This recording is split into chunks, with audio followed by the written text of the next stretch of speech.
мен жумушка кетип атканда, жумуштан кайтып атканда сөз түрүндө садака берет болчумун. Садаканы баягы эми өзүм ал учурда 24-25 жаштагы баламын. Анан көптөгө акча таппайсың. Бирок Аллах Таала баягы берсең көйүт берет деп атпайбы?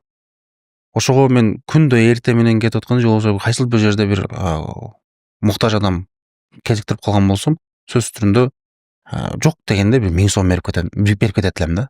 1000 сом, 2000 сом, 3000 сом, 5000 сом канча боло турган болсо, ошо мүмкүнчүлүгүмө жараша берет элем да. Анан ошол эле күнү чоң акча табат элем менчи. Соодам дагы жакшы болот болчу.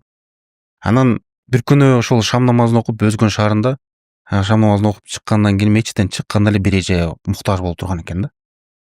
Анан жөнтөгүмдө бир пачка акча бар болчу. Карасам жалаң чоң акчамы, 5000 сомдук, 1000 сомдук, 500 сомдук, бир 20-30 сом же болбосо 100-200 сом жок да. Анан бир чети жумуш жок. Сооданын акчасы. Анан ал эженин көзүнчө эле алып чөнтөгүмдөгү акчаны алам да кайра чөнтөккө салып туруп кетип калам да. Машинама отурупчу.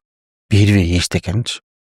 Эчтеке бербей эле. Навс ойноп кетти. Ошол жерде чот мындай бир пока азыр иш болбой атат, ичине сабыр кылып туралы деп туруп ушул жерде шайтан катты ойноп койгон да. Месса. Анан ошол учурда машинама Toyota Wish айдайт элем.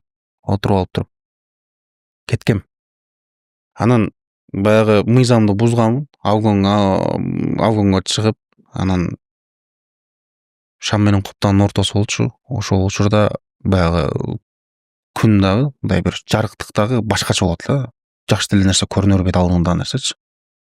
Ошол учурда баягы авгон кылып бир 20дай машинадан авгон кылып өткөм. Өткөндөн анан далныйды жандырганда алдымдан 5-6 жылкы чыккан да.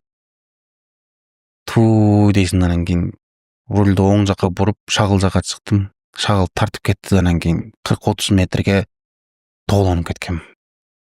Анан ошол тоолонуп чекеге барып калгам. Ошол